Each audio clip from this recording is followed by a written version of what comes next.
Et salut les petits gars, aujourd'hui on se retrouve de nouveau, vous le savez, hein, c'est de nouveau la rengaine, mais BTC face au dollar, le seul et le vrai leader des cryptos, et on va analyser tout ça, et enfin on casse des niveaux de support qui sont importants, et enfin on va pouvoir valider la baisse réelle de notre petit BTC. Donc oui, on devait vendre la news, comme d'habitude on achète la rumeur et vend la news. Il y avait quand même une hésitation, hein, si jamais, eh bien oui, il y avait un rebond sur quelque chose d'ultra bull, mais c'est le plan plutôt bear qui prend, attention, je précise, quand on parle de plan bear, on ne parle pas de plan qui va à 1000 $, même si ce plan est peut-être envisageable, on part pour ma part avec moi sur notre chaîne ici, sur quelque chose qui voit bien une correction, mais toujours continuer à pumper par après pour aller voir les stratosphères aller plus hautes, on espère pour le BTC, le million, le 2 millions, j'exagère, mais en tout cas qui pump assez bien sûr, c'est-à-dire, bon je ne sais pas, hein, mais les 100 000, les 200 000 ou même les 300 000 pour ce cycle-ci, aussi après halving. Malgré tout, on va devoir analyser la baisse parce que oui, on casse des niveaux et on va devoir analyser tout ça. Je vais vous montrer d'ailleurs les petits décomptes, c'est-à-dire le puzzle qui va nous amener à descendre dans la zone des alentours des 37 000 $, un peu plus bas ici, les 32 000 $. Pourquoi est-ce que je parle de cette zone-là? Parce que c'est la zone la plus statistique à aller retrouver quand on fait bien tout simplement l'élaboration et donc le dessin d'une 2. Je le rappelle, une 2 va chercher à hauteur de 73% des cas, pour simplifier la chose, 3 chances sur 4 cette zone-ci. Et c'est quoi cette zone là, c'est tout simplement les 50 à 61,8% de Fibonacci, d'un Fibonacci de retracement par rapport à une 2. Donc regardez bien, la zone, et d'ailleurs la zone a été travaillée à la fois en logarithmique et en non logarithmique. Regardez bien, je vais activer ici, ou plutôt désactiver le logarithmique. On retrouve notre premier palier d'achat à 50% de Fibonacci qui se situe ici à 37 000 $. Deuxième palier d'achat qui est situé ici au 61,8% de Fibonacci en non logarithmique aux alentours des 34 000 $. Et on va avec le logarithmique pour ajouter également un peu plus de largesse, parce que si on travaille ce graphe, et si ce graphe devait se travailler logarithmique, on va également ajouter les 61,8 du bas ici en logarithmique qui sont précisément les 32 291 $. Ici, je le précise, je travaille aujourd'hui sur le graphique Binance. On va analyser tout ça, regarder toutes les possibilités parce qu'il y en a plusieurs, d'accord, dans les petites configurations. Malgré tout, j'insiste sur une chose, les personnes qui font du trade, c'est-à-dire à plutôt haute time frame, plutôt haute fréquence, eh bien, on va non pas se finalement focaliser sur les petits décomptes possibles ici, mais juste vraiment sur on corrige là-bas en bas, et quand on est là-bas en bas, on prend l'opportunité d'achat avec un stop positionné assez bas aux alentours, comme vous le voyez ici, des 25 000 $, les positions d'achat qui sont positionnées là, et après les zones de vente qui sont positionnées, et je les ai pas mises. Je vais les mettre du coup avec vous durant cette vidéo-ci. Je crois que je les avais posées, mais ce n'est pas le cas. Malgré tout, juste avant de commencer, vous le savez, on a enfin d'ailleurs sur cette chaîne un fameux Discord. Alors le Discord, c'est important pour ceux qui veulent apprendre. C'est la meilleure, en tout cas le meilleur endroit pour pouvoir peaufiner votre apprentissage, parce que vous avez un forum dans lequel vous allez pouvoir poser tous vos décomptes. Vous allez voir, les gens posent ici leurs décomptes, on en parle, etc. Et c'est là que vous allez pouvoir vraiment pratiquer jour après jour et performer, parce qu'il y a des gens qui sont déjà très très bons sur ce Discord et qui vont vous dire bah oui, c'est bon, c'est pas bon par rapport à telle construction, etc. C'est possible, c'est pas possible. Mais voilà, donc clairement, venez sur le Discord. Ce Discord a plein de choses. Il a bien sûr tout ce qui est live et rediffusion. On fait plusieurs lives par semaine. Il y en a eu un hier, il y en a eu un le 16, il y en a eu un ici le 14. Il y en a plusieurs, également du coup comme je vous dis le forum, il y a les plans que je partage sans devoir regarder les vidéos YouTube bien sûr sur le BTC et l'Ethereum, il y a également les analyses sur la bourse traditionnelle, il y a également tout ce qui est top 50, il y a également tout ce qui est autre tout simplement crypto hors top 50, bref il y a beaucoup de choses, et dont également bien sûr et sûrement le PDF qui explique le money management et risk management, et également les vagues d'Elliott Wave écrites de manière concise pour apprendre le plus rapidement possible. D'ailleurs, il y a un nouvel abonné, je vais le valider après la vidéo. Juste, ceci n'est pas gratuit, hein, vous le savez, la formation, et surtout pour le fait de soutenir la chaîne, eh bien, l'accès est à 30 € pour le premier mois, vous chopez tout ce qui vous intéresse, les PDF, etc. Ça vous plaît, vous restez, vous prenez si vous voulez une souscription plus importante, 80 € 3 mois, 156 mois, 290 € pour 12 mois, et si vous êtes des fous acharnés, il y a bien sûr l'abonnement à vie à 560 € qui augmente tous les mois de 20 €, et également pour les anciens abonnés, eh bien, vous pouvez dès déduire de l'abonnement à vie, par exemple ici, 560 plus moins pour quelqu'un qui aurait déjà payé 80 €, eh bien ça lui ferait plus que 480 € à payer. Vous me contactez soit par mail, soit également par message privé, étant donné que vous êtes normalement passé sur le Discord, et on fera bien sûr la déduction pour vous. Maintenant que tout ça est dit, on va enfin partir dans le vif du sujet et analyser, comme je vous l'ai dit, les petits puzzles. Alors, c'est-à-dire que, clairement, on attend, et avec tout le speech que j'ai donné au début de vidéo, cette zone statistique. Donc, on va l'agrandir à fond de cette manière-là, et personnellement, je pars sur un premier décompte BER. Alors, pour le moment, pour ma part, je pars sur une WXY. Alors, WXY, vous allez voir qu'il y a un autre décompte possible. Je ne le favorise pas à proprement parler, parce que en fait cette consolidation est très longue, mais je vais en parler, vous inquiétez pas. Premièrement, WXY, moi je la vois en 3 chutes, en A, B et C, cette première chute qu'il y a eu, donc ce qui me fait 3 vagues. 3 vagues, soit on commence du coup une flat, d'accord, soit on commence une WXY. Et qu'est-ce qui va déterminer le fait qu'on soit à proprement parler dans une flat ou une WXY? C'est surtout le rebond. Et vous voyez que le rebond ici a été ultra faible. Pour qu'on Pour qu'on puisse indiquer une flat, il aurait fallu que l'on rebondisse aux alentours des 90% de Fibonacci, c'est-à-dire qu'on aille faire pratiquement un double top, et c'est-à-dire retourner dans la zone ici des 48 250 $. Est-ce que c'est le cas? Non, on a été hyper faible sur le rebond. Dans ce cas-là, je vais indiquer plutôt une X. Ce qui veut sous-entendre qu'après, comme ici devant, j'ai eu 3 vagues, je vais également retrouver normalement 3 vagues dans ma Y, même s'il y a d'autres configurations bien sûr, et ensuite également, si jamais on n'arrivait pas avec cette consolidation, pas cette consolidation, mais plutôt ce puzzle, et donc cette chute ici pour la Y, si on n'arrivait quand même pas à atteindre la zone d'achat globale, on pourra ajouter une figure plus grande qui est une WXYZ que je vais apposer devant vos yeux, ébahi juste maintenant directement, W, chercher une Y, rebond de nouveau une X, et puis après rechercher une Z pour enfin retrouver la zone d'achat statistique. On n'y est pas encore, on est au tout début du puzzle, donc apposons pour le moment qu'une WXY et voyons comment ça se construit. À côté, dans quelques instants, je vais vous montrer un autre puzzle possible, mais pour le moment, sur ceci, j'ai bel et bien ma première zigzag qui commence à s'amorcer avec, me semblerait-il, déjà ces 5 premières vagues. Donc, c'est-à-dire une sous une, ici en jaune, un rebond de 2, une 3, une 4 qui se serait validée du coup, maintenant que j'appose avec vous, et une 5 qui se valide également potentiellement maintenant. C'est-à-dire que là, petit rebond à rejouer, potentiel, un bas de A qui a été trouvé, et un rebond à jouer maintenant pour une B, d'accord? Donc c'est-à-dire que je m'attends à ce décompte-là, très content d'ailleurs de l'évolution parce que il me semble, oui c'est bien ça, on dessine une belle divergence pour la sous-décompte en 1, 2, 3, 4, 5, donc c'est top, il n'y a rien à dire, on a bel et bien 5 vagues impulsives ici vers le bas, et maintenant on construit la B vers la C ensuite. Maintenant je vais quand même vous montrer plus rapidement le décompte alternatif pour lequel je ne suis pas des plus fans, je vais vous montrer pourquoi, mais n'empêche, il a bien sûr la possibilité d'exister, donc je mets ici mes vagues de côté pour vous montrer ça, c'est-à-dire qu'en fait on n'aurait pas fait une A, B, C, puis consolidation X pour aller vers une Y. Non, on va plutôt seulement faire une première chute en 1, 2, on voit rien, vous inquiétez pas, ça va arriver. On va choper le 4 et on va seulement finir le 5 maintenant. C'est-à-dire que maintenant je mets ça en épais, je change les couleurs pour qu'on puisse vraiment bien le visualiser. Je vais mettre ça en bleu. Hop, je vais mettre ça maintenant en visible également et je vais mettre les degrés importants pour qu'on puisse le lire ensemble. Et donc c'est partir sur une 1, une 2, une 3, une énorme 4 et une 5. Pour ma part, c'est toujours une question d'harmonie. Je trouve qu'en fait, dans ce décompte-ci, la 4 est fort longue par rapport à la 2.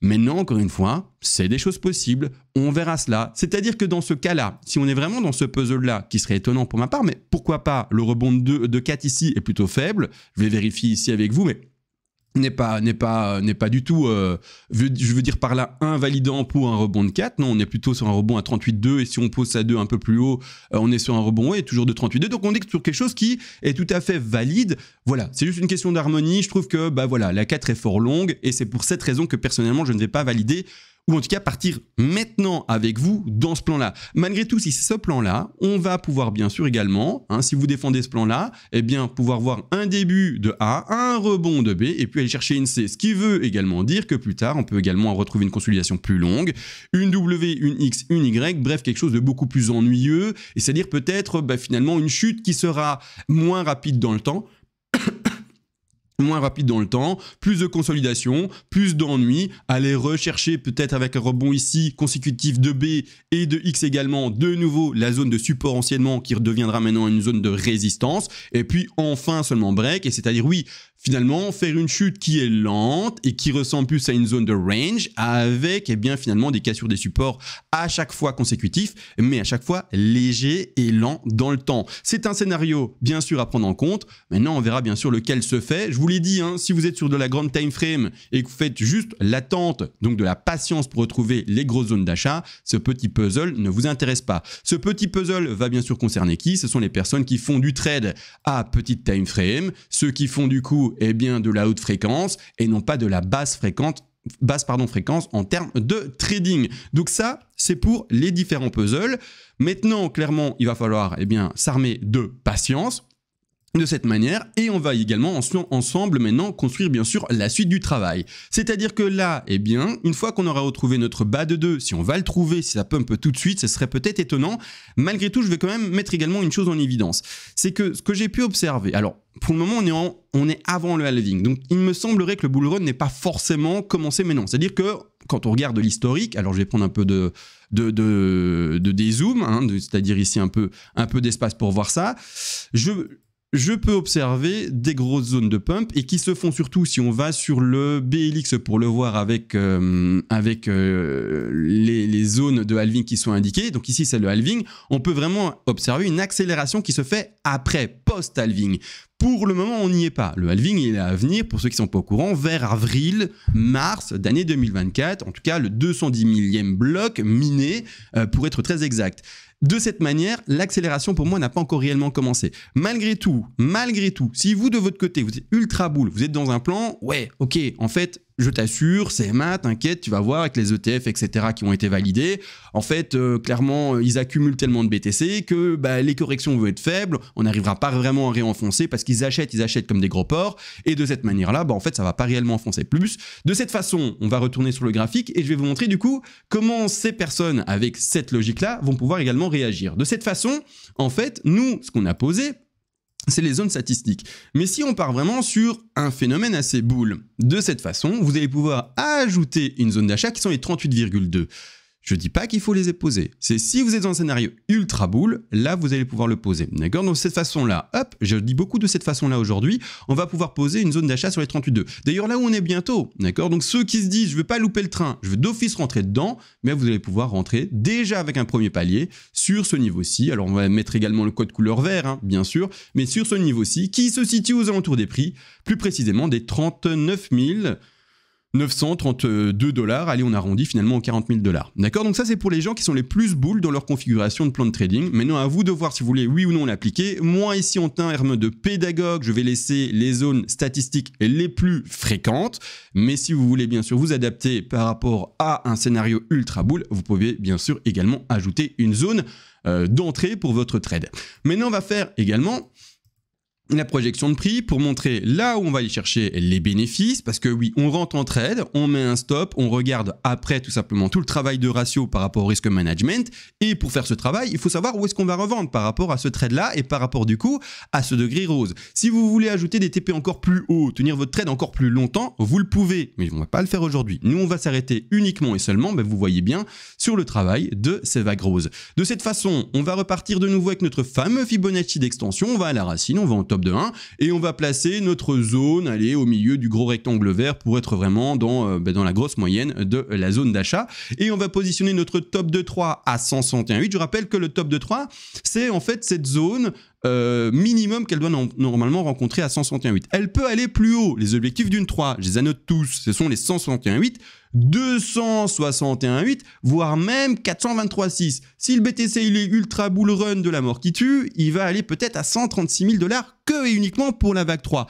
Mais est-ce qu'on joue forcément les plans les plus bulles? Je vous le dis, en trading, vaut mieux en fait se satisfaire du peu que le cours peut nous donner et pas espérer le bull run, etc. Même si on suppose qu'il va arriver, bien sûr. Mais je veux dire par là les objectifs les plus élevés. Parce que si jamais le BTC ne devait pas être aussi bull, parce que on l'a déjà connu ici, le BTC n'a été que même si c'est bien, hein, mais n'a été que à 69 000 $ pour le dernier bull market, on pourra se retrouver de nouveau peut-être maintenant, effectivement, dans un BTC qui pump de manière légère, sans pour autant excéder en fait dans l'extravagance, et c'est-à-dire finalement aller retrouver les 100 000, 120 000 $ pour un scénario tout à fait faible, sans vraiment prétention d'un bull run extrêmement fort. De cette façon, on va faire le travail minimal, toujours et encore pour ce trade-là, poser le top de 3 du coup aux alentours des 73 000 $, ce qui est déjà très très séduisant, poser ensuite également la correction de 4 que je vais poser aux alentours ici, donc du coup des 38,2, étant donné qu'on suppose qu'on va faire une 2 tout à fait statistique, et donc on va la poser à 38,2 à ces niveaux-ci aux alentours des 58 600 $, et pour terminer, bien sûr, aller chercher notre fameux 5. Juste avant de poser la 5, les amis, je voulais juste vous dire également que nous avons ouvert sur CMA une chaîne secondaire, et en plus cette chaîne secondaire parle d'intelligence artificielle, et on a ouvert un Discord, et ce Discord il pump de fou, on est déjà 120 dessus, rejoignez-le, c'est le meilleur endroit pour apprendre l'intelligence artificielle. J'ai la prétention de faire réellement le plus gros Discord d'intelligence artificielle, et on va tout y aborder, le codage, c'est-à-dire surtout le no-code, l'automatisation, le langage, la vidéo, l'image, tout ce que vous pouvez imaginer autour, c'est le meilleur endroit également pour apprendre. Bref, ça c'est dit. Je vais d'ailleurs peut-être vous en parler un peu plus à la fin de vidéo, parce que en fait, ceux qui ne réalisent pas que l'intelligence artificielle, c'est la nouvelle révolution, tous les 10-15 ans il y en a, eh bien vous allez voir, vous allez tomber de haut. Mais j'en parle probablement en fin de vidéo. Maintenant, on va continuer bien sûr l'élaboration de notre fameux 5, et c'est-à-dire, je regarde si j'ai pas déplacé la 4 sans faire exprès, c'est-à-dire que maintenant, on va reprendre notre Fibonacci d'extension, hein, toujours d'ailleurs quand on va vers le haut, pour rester sur des projections les moins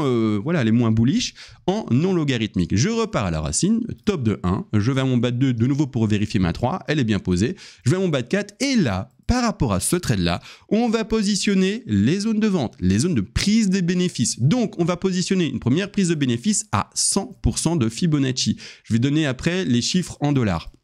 Deuxième objectif, les fameux 161,8% de Fibonacci. Et troisième objectif, bien sûr, les 261,8% de Fibonacci. Je vais activer juste pour le fun, le logarithmique. Vous allez voir que tous les objectifs seront plus hauts, voire même drastiquement plus hauts. Donc j'active le log, boum, et regardez bien, les 100 sont déjà quasiment sur l'objectif maximal en non logarithmique. C'est pour ça que je vous dis, vous pouvez voir le to the moon si vous voulez. Mais en trading, on va essayer de ne pas être trop gourmand et de se satisfaire de ce qu'on peut avoir. Et de cette manière, premier objectif à noter aux alentours des 82 900 $. Deuxième objectif à prendre aux alentours des 97 500 $ déjà. Et troisième objectif à aller chercher bien sûr également aux 120 000 $. Le pump après n'est sans doute pas terminé, étant donné que pour ma part, cette vague 3 n'est que l'élaboration d'une vague 3 encore plus grande, puis d'une 4 et puis encore d'une 5. Et cette 5-là, pour ma part également, sera finalement la fin du bull run. Je n'ai pas encore la possibilité de travailler cette 5, cette 4, etc. Donc ne faites pas attention où elle est posée, etc. La même chose pour le reste, par rapport au temps. Le temps, c'est pas le travail non plus. Je sais qu'il y en a qui regardent par rapport à la ligne de temps où j'ai posé la 3. J'en sais rien, d'accord. Je peux la poser là-bas, là-bas, là-bas. Le temps ne sait pas le travailler. Et tout ce que je fais maintenant, c'est le placement d'un point d'entrée, le placement d'un stop, le placement de prise de bénéfice par rapport au travail de projection de prix pour pouvoir ensuite faire le travail global du money risk management, c'est-à-dire prendre finalement une position de longue et de simuler le stop de positionner avec ici c'est-à-dire 27% de la baisse acceptée pour après aller rechercher le premier objectif de TP pour pouvoir faire le ratio. Ne faites pas ce travail de ratio par rapport à l'objectif le plus élevé, d'accord? Ça c'est important, toujours par rapport à l'objectif le plus bas, parce que sinon ça va peut-être mentir dans certains cas et vous allez avoir un objectif de ratio super satisfaisant, c'est-à-dire par exemple de 9 et peut-être qu'en fait, si vous aviez fait le travail par rapport à l'objectif le plus bas, vous allez être sur un objectif qui va être en dessous de 1. Pourquoi est-ce que je précise ça? Parce qu'un trade qui est en dessous du ratio de 1, c'est un trade à ne pas prendre. Plus ce ratio est important, c'est-à-dire 2, 3, 4, 5, 6, 7, etc. Et au plus, c'est un trade intéressant à prendre. Maintenant, dans ce cas de figure, on se retrouve avec un ratio de 5. C'est un très, très bon trade à prendre, bien sûr. Donc ça, c'est pour la configuration haussière du BTC. Mais oui, je vous l'ai dit, dans cette configuration-ci, pour continuer à pumper, normalement, dans une élaboration complètement en fait statistique et normale, on devrait attendre une correction. D'accord? Donc ici, je pense avoir tout dit. J'ai fait une vidéo hyper rapide, quoique non, 19 minutes, donc j'ai quand même été assez complet et assez long finalement dans mon élaboration. Un peu de mal à travailler aujourd'hui et à parler, je sais pas ce que j'ai, mais c'est pas grave. Également, là, je vais vous parler premièrement également de l'intelligence artificielle, mais surtout ceux qui sont à la toute fin, les hardcore gamers, là, les hardcore de l'analyse. N'hésitez pas à mettre un petit like et un petit commentaire, merci. C'est une chaîne qui n'a que très peu de commentaires parce qu'il n'y a pas de buzz, il n'y a pas de sujets à proprement parler qui font jaser, etc. Mettez juste un merci pour montrer que la communauté silencieuse est là et en tout cas, ça permettra à YouTube Algorithme de peut-être comprendre que mes vidéos sont intéressantes et mettre mes vidéos du coup en avant. Mais non, également, pour l'intelligence artificielle, comme je vous disais, et d'ailleurs, le Discord est à 1 € pour l'accès à vie, hein, donc let's go, hein, prenez-le réellement, hein, c'est là que vous allez apprendre plein de choses. Mais en fait, ceux qui n'ont pas encore réalisé, bon, peut-être que je me trompe, mais je pense pas me tromper, hein, ceux qui n'ont pas encore réalisé que tous les 10-15 ans, il y a des révolutions. Dans les années 90, c'était Internet. Dans les années 2010, c'était la blockchain BTC. Et maintenant, dans les années 2020-2024, même précisément maintenant, c'est selon moi, alors peut-être que je me trompe, mais c'est selon moi tout de même l'intelligence artificielle générative. Ça va toucher un domaine tellement large et ça va évoluer tellement rapidement que d'ici quelques années, tout le monde en parlera, tous vos smartphones seront également gérés par intelligence artificielle, tous les logiciels que vous allez utiliser, que ce soit des navigateurs internet, par exemple ChatGPT qui prend déjà beaucoup d'avance, que ce soit également vos logiciels de montage vidéo, de montage d'After Effects par exemple, d'effets vidéo, de vos générations d'images, de vos également codage, automatisation, et donc on parle ici de no code, eh bien c'est quelque chose qui va toucher tous les domaines, que ça soit dans l'informatique, que ça soit dans également l'artistique, que ça soit dans la réalisation même des films, je pense, et alors là je vais peut-être un peu loin, mais je pense que d'ici 10-15 ans, et peut-être un peu plus là, 15-20 ans, ça sera pas étonnant de vous poser devant Netflix. Alors du coup, je pense que ce sera peut-être une autre plateforme hein, qui aura eu l'idée et qui l'aura fait. Mais donc vous posez devant cette future plateforme, allumez votre TV, mettre sur votre télécommande le micro et dire fais-moi un film de western avec une belle intrigue. J'aimerais que ce western tac, plein de petites précisions. En fait, ce que tu kiffes et tu le précises dans le western. Et en fait, il va te générer un film en à peine quelques secondes avec non pas de l'image de synthèse 3D un peu à la Disney, mais vraiment avec des images de synthèse, c'est vrai, parce que c'est une intelligence artificielle, mais tellement réaliste qu'en fait, tu pourras croire que c'est du truc filmé avec une vraie caméra et des vrais acteurs, alors que tout est fait par une intelligence artificielle en à peine quelques secondes. On n'y est pas encore. Je vous parle d'une époque qui n'est pas encore connue et qui devrait normalement arriver dans 15-20 ans. C'est une projection que j'ai, pardon. On peut bien sûr faire plein de projections, mais c'est une que j'ai. Et également, une autre projection que j'ai, par exemple, vous voyez, tout ce qui est, et c'est une parmi tant d'autres, hein, tout ce qui est course de voiture. Vous êtes en train de vous dire, oui, qu'est-ce qu'il y a les courses de voiture? Pour le moment, on est sur l'automatisation de la conduite, par exemple avec Tesla, qui fait en sorte que on puisse maintenant rouler sans vraiment faire attention et juste toucher son volant toutes les 15 ou 30 secondes.